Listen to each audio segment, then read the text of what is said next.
Quel est le nom de Dieu? Est-ce Yahweh ou Jésus-Christ? Le nom qui est au-dessus de tout nom, le nom puissant. Est-ce le nom de Yahweh, qui est l'Éternel, ou Jésus-Christ? Nous allons ensemble suivre cet élément afin d'en juger mieux par nous-mêmes. Et nous pourrons mieux nous focaliser dans la lecture des Saintes Écritures pour confirmer lequel de Yahweh, c'est-à-dire l'Éternel, et de Jésus-Christ est le véritable nom de Dieu. Que se passerait-il si je vous disais que le vrai nom de Dieu n'est pas Dieu? Que pendant des milliers d'années, il a existé un nom si puissant, si sacré, si dangereux, qu'une civilisation entière a décidé de cesser de le prononcer. Un nom qu'aujourd'hui, en plein XXIe siècle, aucun juif orthodoxe n'ose dire à voix haute. Un nom qui a été effacé de la mémoire humaine.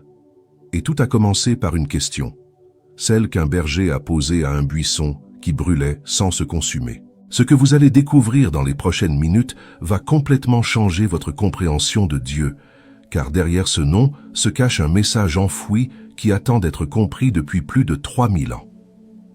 Commençons par le commencement. Nous sommes dans le désert de Madian, environ 1400 ans avant Jésus-Christ. Un homme de 80 ans marche derrière un troupeau de moutons. Il s'appelle Moïse. Il y a 40 ans, il était un prince en Égypte. Aujourd'hui, il n'est personne. C'est un fugitif, un berger qui s'occupe des moutons de son beau-père, Jéthro. 40 ans de silence, 40 ans sans entendre la voix de Dieu, 40 ans à se demander si tout ce qu'il a vécu en Égypte n'était qu'un rêve. Et puis, il voit l'impossible. Exode chapitre 3, verset 2. L'ange de l'Éternel lui apparut dans une flamme de feu, au milieu d'un buisson. Il regarda, et voici, le buisson était en feu, et le buisson ne se consumait point. Imaginez cela. L'odeur de fumée sèche mêlée à l'air du désert, la chaleur que vous sentez sur votre visage en vous approchant, et ce feu qui devrait détruire les branches, les feuilles, les épines, mais qui ne le fait pas. Le buisson brûle, brûle, brûle, mais ne s'éteint pas. Pendant que Moïse regarde, Dieu parle.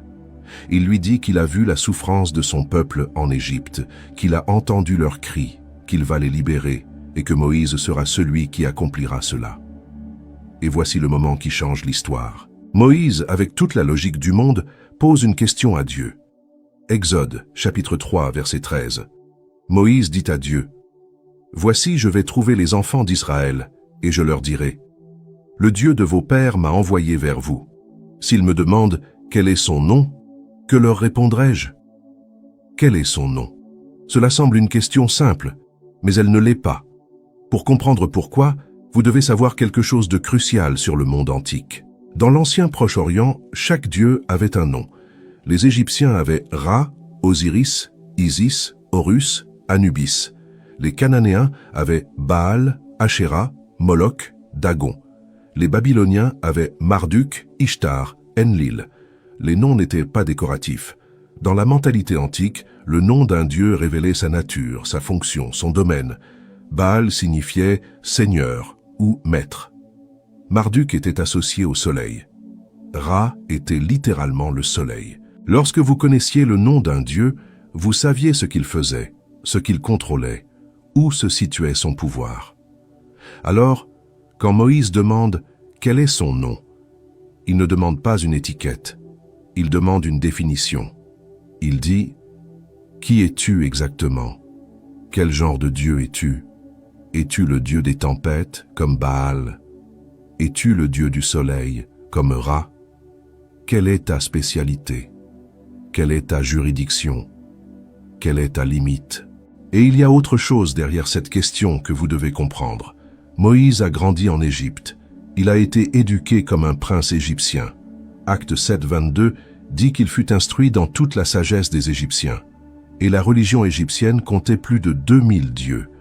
Moïse connaissait tous leurs noms, leurs fonctions, leurs temples.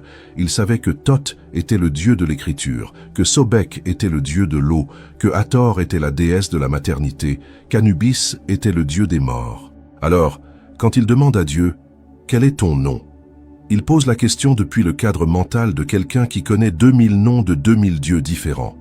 Il dit « J'ai besoin de pouvoir expliquer qui tu es dans un système où chaque dieu a sa case. » Et la réponse de Dieu est absolument dévastatrice, car ce qu'il fait, c'est détruire le système tout entier. Exode 3, 14. Dieu dit à Moïse « Je suis celui qui suis ». Et il ajouta « C'est ainsi que tu répondras aux enfants d'Israël. Celui qui s'appelle « Je suis » m'a envoyé vers vous. » En hébreu, Ehyeh, Asher, Ehyeh. 3 mots qui ont ébranlé les fondations de toute la théologie du monde antique. Parce que ce que Dieu vient de faire, aucun autre Dieu ne l'a jamais fait. Remarquez ce qu'il n'a pas dit. Il n'a pas dit « Je suis le Dieu du tonnerre ». Il n'a pas dit « Je suis le Dieu de la fertilité ». Il n'a pas dit « Je suis le Dieu de la guerre ». Il ne s'est pas fixé de limite. Il ne s'est pas défini par une fonction. Il ne s'est pas enfermé dans une catégorie. Il a dit « Je suis ». Et il y a un mot en hébreu ici qui change absolument tout. Le mot est « Ehyeh ». Il vient du verbe hébreu « haya », qui signifie exister, être présent. Mais ce n'est pas n'importe quelle forme du verbe. Il est à ce que les grammairiens hébreux appellent la forme kal imperfecte, première personne du singulier. Et en hébreu, la forme imperfecte ne se réfère pas seulement au présent. Elle englobe le présent, le futur et la continuité. C'est une action qui ne se termine pas, qui n'a pas de point final. Alors, quand Dieu dit « Ehyeh », il ne dit pas simplement « j'existe en ce moment ». Il dit « j'existais avant que le temps n'existe. J'existe maintenant. Et je continuerai d'exister quand tout ce que vous voyez se sera évanoui. Mon existence n'a ni commencement, ni fin. Elle ne dépend de rien ni de personne. » Comprenez-vous ce qui se passe ici? Tous les dieux du monde antique dépendaient de quelque chose. Ra dépendait du soleil. Sans soleil, il n'y a pas de Ra. Baal dépendait des tempêtes.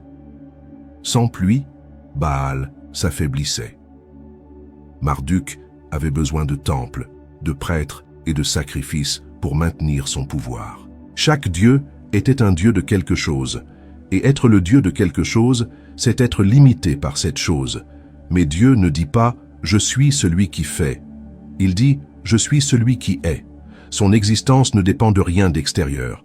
Il n'a besoin ni du soleil, ni de la pluie, ni de sacrifices pour exister. Il existe parce qu'il existe. C'est la seule réalité auto-existante de l'univers. Et remarquez un autre détail grammatical fascinant. La phrase « Ehyeh, Asher, Ehyeh » utilise le mot « Asher » au milieu. Asher est une particule relative en hébreu. Elle fonctionne comme « qui » ou « que » en français, mais elle a une particularité. Elle est complètement ouverte. Elle ne définit pas, elle ne limite pas, elle ne spécifie pas. C'est comme un joker grammatical. Si Dieu avait voulu être spécifique, il aurait pu dire « je suis celui qui crée » ou « je suis celui qui sauve » ou « je suis celui qui juge ». Mais il a utilisé Asher, qui laisse la phrase absolument ouverte. « Je suis celui qui suis ». Cela ne pointe vers aucun attribut particulier. Cela pointe vers tous et vers aucun. C'est un nom qui refuse d'être défini. Le philosophe médiéval Maïmonide, dans son Guide des égarés, chapitre 63 du premier livre, a soutenu que le nom Ehyeh, Asher, Ehyeh est la déclaration définitive que Dieu est l'existence pure. Il n'a pas d'attributs ajoutés, pas de qualités qui pourraient lui être ajoutées ou retirées. Son essence et son existence ne font qu'un. Pour tout le reste dans l'univers, l'existence est quelque chose que l'on a. Pour Dieu, l'existence est ce qu'il est. Et cela nous mène à quelque chose d'encore plus profond que presque personne ne remarque. Regardez à nouveau le verset 14 d'Exode 3. Il dit « Je suis celui qui suis ». Mais ensuite, au verset 15, Dieu ajoute ceci. Dieu dit encore à Moïse « Tu parleras ainsi aux enfants d'Israël. Isaac, le Dieu de vos pères, le Dieu d'Abraham, le Dieu d'Isaac et le Dieu de Jacob, m'a envoyé vers vous. C'est là mon nom pour toujours, et c'est ainsi que je serai invoqué de génération en génération. Vous avez saisi? D'abord, il dit « Ehyeh », « Je suis » à la première personne. Ensuite, quand il parle de la façon dont les Israélites doivent se référer à lui, il utilise YHWH. 4 lettres en hébreu. Yod, E, Vav, E. 4 consonnes sans voyelles. Le tétragramme, le nom le plus sacré de toute la Bible. Et voici le détail qui m'a laissé sans voix quand je l'ai compris pour la première fois. Ehyeh est la première personne du verbe Aya, je suis. Mais YHWH semble être la 3e personne du même verbe, il est. C'est-à-dire, quand Dieu parle de lui-même, il dit Ehyeh, je suis. Mais quand les humains parlent de Dieu, ils disent YHWH, il est. C'est le même concept, mais vu sous 2 angles.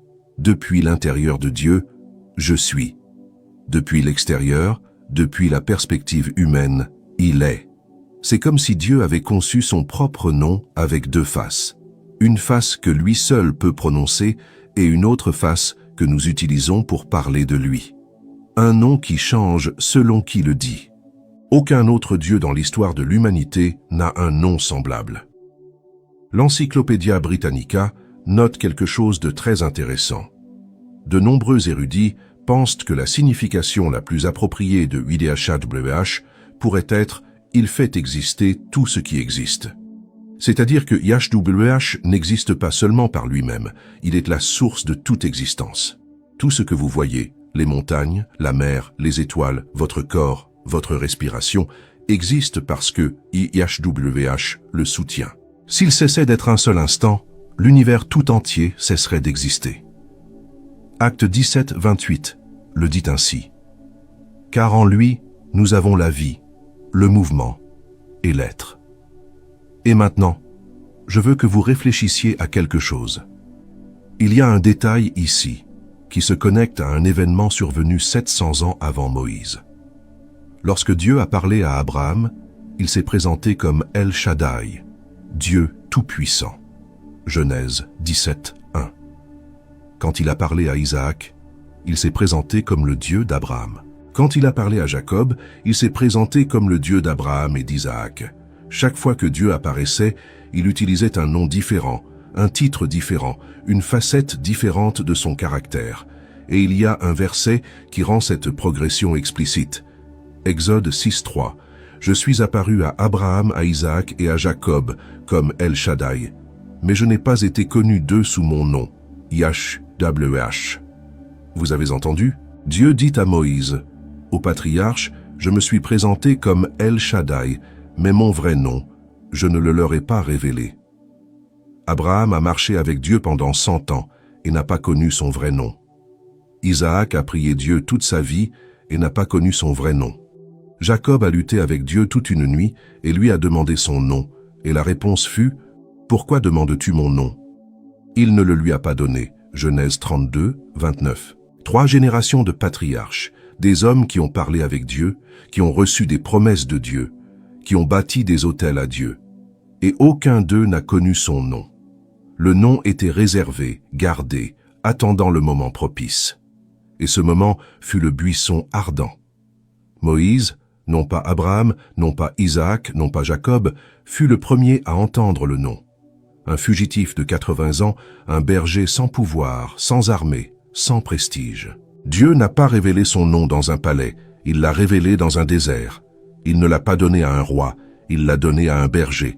Le nom le plus puissant de l'univers a été confié à l'homme le plus insignifiant de l'histoire. Alors, lorsqu'il arrive au buisson ardent, Moïse ne demande pas un titre, il demande le nom.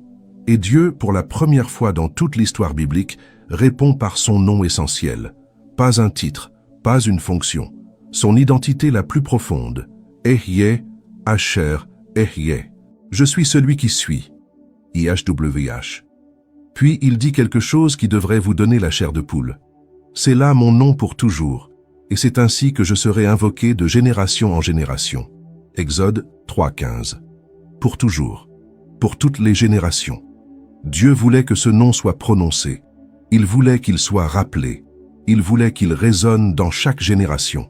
Et pourtant, quelque chose d'incroyable s'est produit. Quelque chose que Dieu n'a pas demandé. Quelque chose que les humains ont décidé de faire par eux-mêmes. Et ce qu'ils ont fait a changé l'histoire à jamais. ils ont cessé de le prononcer. C'est là que l'histoire devient vraiment fascinante. Parce qu'il fut un temps où les Israélites utilisaient le nom YHWH librement. Ils l'utilisaient dans les prières, dans les salutations, dans les conversations quotidiennes. Dans le livre de Ruth, chapitre 2, verset 4, Boaz arrive dans son champ et salue ses travailleurs en disant « Que YHWH soit avec vous ». Et ils lui répondent « Que YHWH te bénisse ». Ainsi, ouvertement, sans crainte, sans révérence excessive, comme on dit « bonjour » et qu'on reçoit « bonjour » en retour. Mais quelque chose a changé. Exode 27, le 3e commandement dit « Tu ne prendras pas le nom de YHWH, ton Dieu, en vain ». Vous avez suivi de vous-même ce joli exposé. Vous avez entendu la manière dont le gars a bien expliqué concernant le nom de Dieu. Donc la langue hébraïque, c'est pas une simple langue comme vous pouvez le penser. Dans l'hébreu, il y a des valeurs numériques concernant chaque mot hébreu. Ça demande l'aide des maîtres d'Israël qui maîtrisent mieux leur langue. Donc le nom que Dieu a révélé seul à Moïse dans Exode 3, le verset 15, disons que son nom c'est Yahweh, je suis l'Éternel. Quand Dieu révèle ce nom à Moïse, ce nom n'est pas un attribut quelconque pour limiter Dieu. Ce nom Yahweh englobe tout ce que Dieu est. Donc, du fait qu'il est éternel de par sa vie, il demeure éternellement, il vit par lui-même, et tout ce qui existe par lui. D'où il incarne l'existence même de toutes choses. Donc ce nom indique tous les attributs de Dieu compilés. Le nom Yahweh ou l'Éternel. Le nom Jésus par contre, c'est le même nom que Josué. Donc Jésus c'est simplement Josué. Car dans l'Ancien Testament, il y avait déjà quelqu'un qui s'appelait Jésus, selon les traductions de la Bible. Dans la généalogie de Jésus, on cite là-bas quelqu'un qui s'appelait Jésus dans l'Ancien Testament. Et il s'agit bel et bien de Josué, celui qui avait succédé à Moïse après le départ de Moïse pour faire entrer le peuple de Dieu, donc le peuple d'Israël, qui était sorti de l'esclavage de l'Égypte pour leur faire entrer dans la terre promise. Le nom Jésus, en hébreu, ça veut dire simplement Dieu sauve ou Dieu est notre sauveur. Mais or, Dieu ne fait pas que sauver. Depuis l'Ancien Testament, avant même l'existence de Jésus, fils de Marie, Dieu a sauvé des gens, il a sauvé des âmes. On voit le cas par exemple lorsqu'il demande à Noé de construire une arche pour ne pas subir sa colère. Lui et ceux-là qui avaient cru à son message. Donc Dieu les a sauvés au travers de l'arche. Il les a sauvés du déluge. Nous remarquons que dans Genèse 32, là-bas il est dit que Jacob dit « J'ai vu Dieu face à face et mon âme a été sauvée ». Donc Dieu, dès l'Ancien Testament, a sauvé les âmes des gens. Rencontrer le Fils de Dieu, qui est le Saint-Esprit, l'Esprit de Dieu, c'est une grâce. Donc voilà pourquoi tous ceux qui l'ont rencontré dans l'Ancien Testament, leurs âmes ont été sauvées. Car c'est la parole de l'Éternel qui donne la vie. Dire que le nom de Dieu c'est Jésus, c'est une manière de diminuer Dieu, de limiter Dieu. Que dans le fait que Dieu sauve. Parce que même le nom Emmanuel, comme mentionné dans Isaïe chapitre 9, Un enfant nous est né, un fils nous est donné, on l'appellera Emmanuel, Dieu puissant.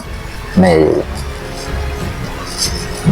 Dieu a vécu, il a marché parmi les hommes dans tout l'Ancien Testament. Et Dieu parmi les hommes, ou Dieu parmi nous, Dieu a été parmi les hommes dans l'Ancien Testament. Dans tout l'Ancien Testament, Dieu a été parmi son peuple. Il a marché avec son peuple. Il a intervenu pour leur secourir, leur sauver, leur délivrer de la main de leur ennemi. Le nom Emmanuel, qui veut dire Dieu est parmi nous, ne concerne pas Jésus comme tel, parce que Jésus est plutôt Dieu dans un corps de chair, ou la parole faite chair. Dieu dans un corps de chair, Dieu dans un homme. Donc Jésus, c'est plutôt Dieu dans un homme et non Dieu parmi les hommes, parce que Dieu fait vœu parmi les hommes depuis l'Ancien Testament. Il y a des gens qui l'ont vu. Et celui qui fait vœu dans l'Ancien Testament, c'est lui le Dieu puissant, celui qui s'appelle l'Éternel. Si quelqu'un comme Josué pouvait porter le nom, le même nom, Jésus, ou Josué, donc Yehoshua, qui veut dire Dieu sauve, ou Dieu est notre sauveur, comment ce nom pourrait être le nom qui est au-dessus de tout nom? Si déjà Barabbas, que le peuple d'Israël avait choisi à la place de Jésus concernant la crucifixion, pouvait porter le nom de Jésus Barabbas dans certaines versions de traduction de la Bible, donc dans les anciennes traductions de Bible, telles que Darby, la Bible de Jérusalem, là-bas, Barabbas est appelé aussi par Jésus, Jésus Barabbas. Et même Justus, qui était un compagnon de Paul, de l'apôtre Paul, lui aussi il est appelé par Jésus Justus. Il y a même le magicien Bar Jésus dans la Bible. Comment le nom Jésus pourrait être le nom qui est au-dessus de tout nom? Le nom que personne n'a porté, qu'aucun homme n'a porté. Ne blasphémez pas contre le Saint-Esprit. Ne blasphémez pas contre Dieu en disant comme ça. Ça, c'est pareil à de l'idolâtrie. Car Dieu dit qu'en dehors de moi, vous n'aurez point d'autre Dieu. Mon nom, c'est l'Éternel. Donc Yahweh, le nom qui est au-dessus de tout nom, c'est le nom de Dieu lui-même. Et l'endroit dans lequel Dieu, qui s'appelle Yahweh, le Dieu invisible, a mis son nom, mais c'est dans son esprit, en Christ, c'est en Christ que Dieu a mis son nom. Et voilà pourquoi Christ est l'unique esprit qui a porté le nom de Dieu, Yahweh. Donc voilà pourquoi tous ceux qui ont rencontré l'ange de Dieu dans l'Ancien Testament, c'est Dieu lui-même qu'ils avaient rencontré. Donc Yahweh, l'Éternel. Quand Paul parle dans son épître aux Philippiens, disant que Dieu lui a donné le nom qui est au-dessus de tout nom, mais Paul ne fait pas mention de Jésus. Paul parle plutôt de la parole de Dieu qui était au commencement. Donc il parle de Jésus existant en forme de Dieu. Jésus existe en forme de Dieu, c'est pas Jésus la chair, mais c'est plutôt l'esprit qui incarnait le corps de chair appelé Jésus. Donc là-bas, Paul est en train de remonter le temps. Paul est en train de nous indiquer les temps lointains dans le passé, avant que Dieu ne puisse créer le monde, avant que Dieu ne puisse créer un ange quelconque. Donc l'unique ange que Dieu a quitté l'éternité avec lui, que Dieu a créé depuis l'éternité, et qui sont entrés dans l'intervalle de temps ensemble, si bien que les deux étaient là ensemble, comme il est dit dans Jean 1 que au commencement était la parole était avec Dieu. Vous comprenez bien que le nom de Dieu, c'est pas Jésus, mais c'est plutôt Yahweh, qui incarne tous les attributs de Dieu. Or, dire que le nom de Dieu c'est Jésus-Christ, c'est une manière de limiter Dieu. Parce que Dieu n'est pas que sauveur. Dieu est guérisseur. Dieu, il est aussi pourvoyeur. Dieu, il est tout et en tous.